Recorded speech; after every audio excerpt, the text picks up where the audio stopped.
Bonjour et bienvenue à la seconde leçon sur les systèmes de gestion de programmes et programmes VIH-IST efficaces pour HSH fondés sur le chapitre 6 de la boîte à outils de mise en œuvre HSH ou MSMIT, un outil fournissant des conseils pratiques sur la mise en œuvre de programmes complets de lutte contre le VIH et les IST destinés aux homosexuels, bisexuels et autres hommes ayant des rapports sexuels avec des hommes. Cette formation vous est dispensée par le MSMGF, le Forum mondial sur les hommes ayant des rapports sexuels avec des hommes et le VIH. Cette leçon, intitulée Planification et mise en œuvre de services complets de santé sexuelle pour HSH, partie 2, est la seconde partie d'un examen détaillé des étapes de planification et de mise en œuvre de services complets de santé sexuelle pour HSH. Après avoir terminé cette leçon, vous devriez comprendre 1. Comment définir une structure de gestion de programme. 2. Plusieurs manières de veiller à une participation pleine et entière des HSH à la gestion de programme. 3. La façon de hiérarchiser les programmes selon 5 contraintes financières. 4. L'importance de la mise en œuvre de programmes en définissant des étapes claires pour atteindre une large couverture géographique. Et 5. Des moyens de mettre en place un système de soutien à la supervision visant à encourager l'adoption de mesures correctrices et le perfectionnement continu. Commençons en gardant ces objectifs à l'esprit. Au cours de la leçon précédente, nous avons examiné en détail le premier élément majeur d'un programme adapté, la conception du programme. Au cours de cette leçon-ci, vous découvrirez les deuxième et troisième éléments des programmes adaptés, à savoir l'organisation et la mise en œuvre. Attardons-nous d'abord sur l'organisation du programme. Un programme doit présenter une structure de mise en œuvre claire pour que sa gestion se fasse sans heurts. Les rôles et responsabilités internes et externes doivent également être bien définis à tous les niveaux de mise en œuvre pour les pouvoirs publics, les médias et les services médicaux. Les organisations les plus efficaces sont dotées d'un plan de communication clair et régulière de leurs objectifs et font en sorte que chacun sache le rôle qu'il joue dans la réalisation de ces objectifs. L'institution tout entière bénéficiera de rétroactions régulières sur les progrès et les difficultés rencontrées. Notez que si les pouvoirs publics ou un organisme de gestion centrale désigné ne fixe pas de normes ou ne demande pas de rapport centralisé sur les indicateurs, les organisations de mise en œuvre doivent, en consultation avec les pouvoirs publics, collaborer à une normalisation d'un ensemble minimal de mesures et centraliser la collecte des indicateurs. Le troisième et dernier élément crucial d'un programme adapté est sa mise en œuvre. La mise en œuvre peut être divisée en plusieurs étapes. Assurer progressivement la participation pleine et entière des HSH. Établir des priorités. Mettre en œuvre le programme par étapes et mettre en place un système de soutien à la supervision. Examinons à présent chacune de ces étapes en détail. La première étape de la mise en œuvre du programme consiste à s'assurer de la participation pleine et entière des HSH. Voici plusieurs étapes permettant d'y parvenir. La conception des programmes doit reposer sur la transition suivante. Les programmes sont d'abord conçus pour les hommes ayant des rapports sexuels avec des hommes, mais doivent par la suite travailler avec eux pour enfin être gérés par eux. Il convient de se concentrer en permanence sur l'autonomisation de la communauté via le leadership, ainsi que sur des activités améliorant la pérennité de l'organisation.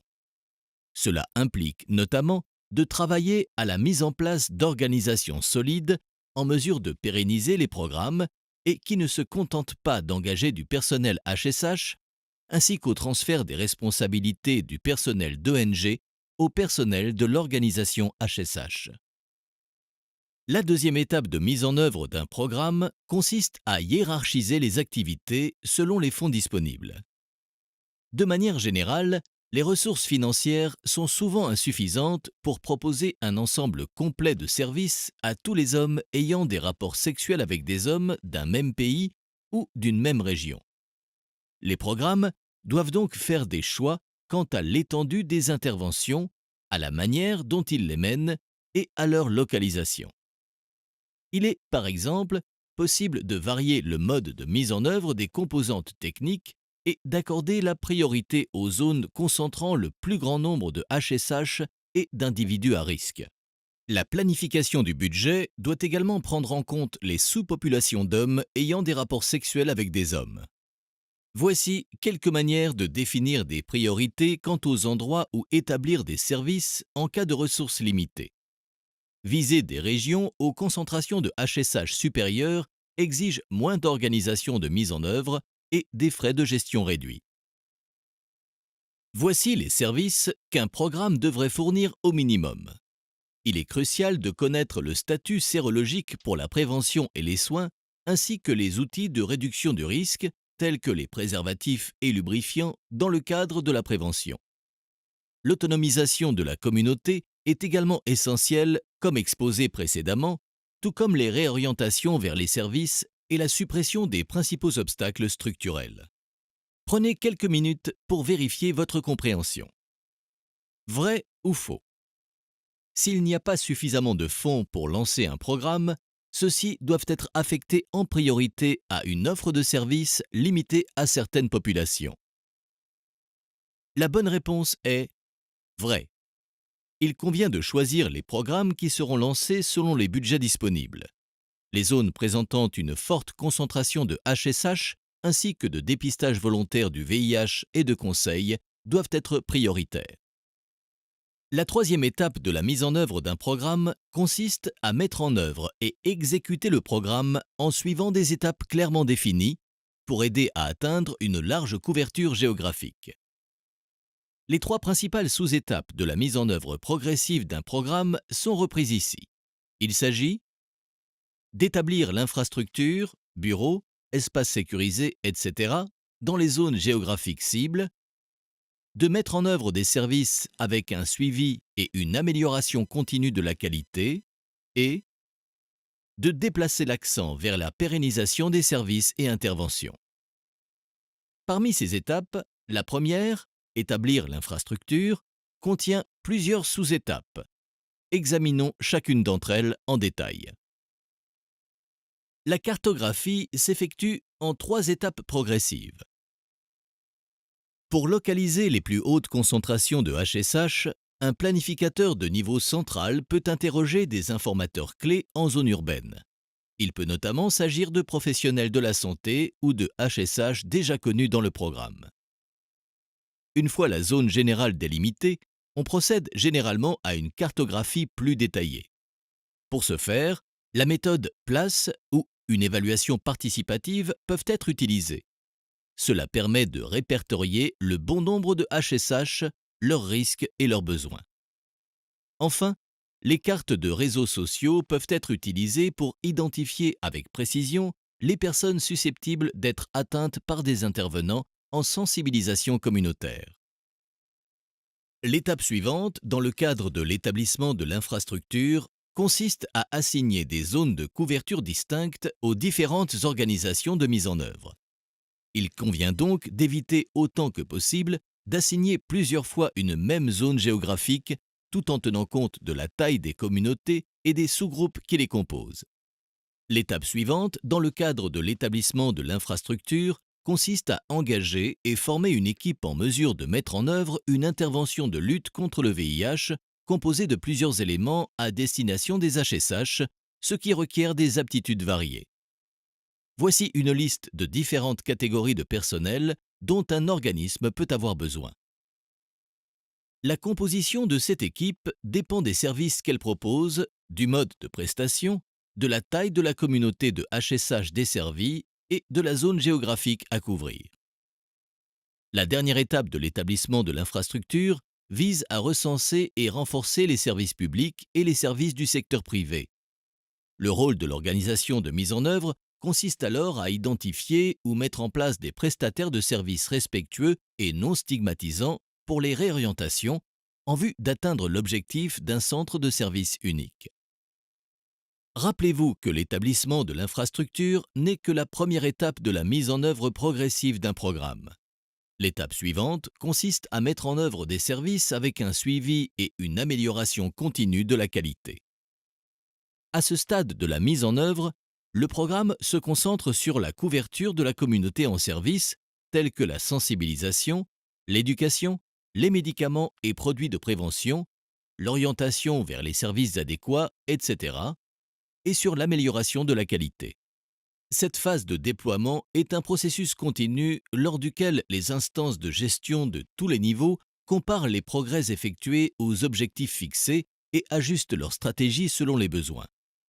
Les ajustements apportés à mi-parcours en fonction des besoins se fondent sur de nouvelles données, de nouvelles approches ou des changements d'ordre environnemental et structurel affectant la programmation.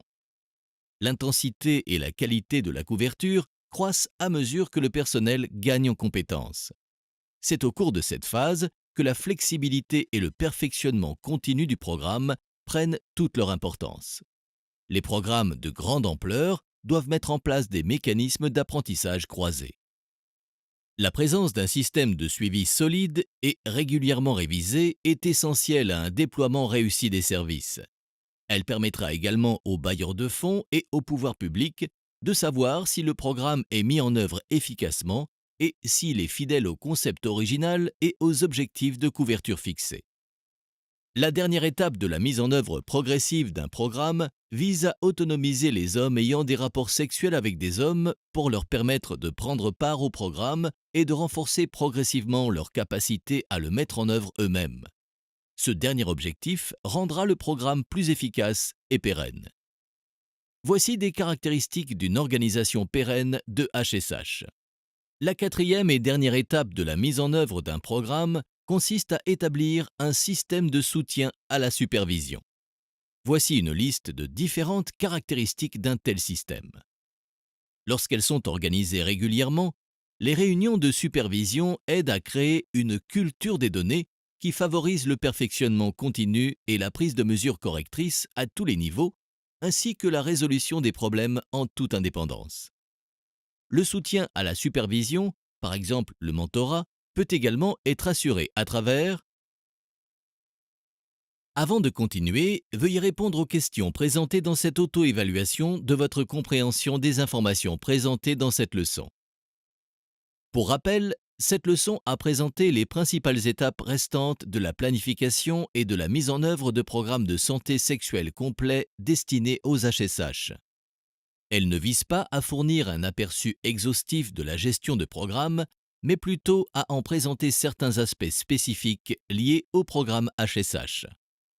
Afin de vous informer davantage sur la gestion de programme, vous pouvez télécharger un exemplaire de Mise en œuvre de programmes complets de lutte contre le VIH et les IST destiné aux hommes ayant des rapports sexuels avec des hommes sur notre site internet msmgf.org.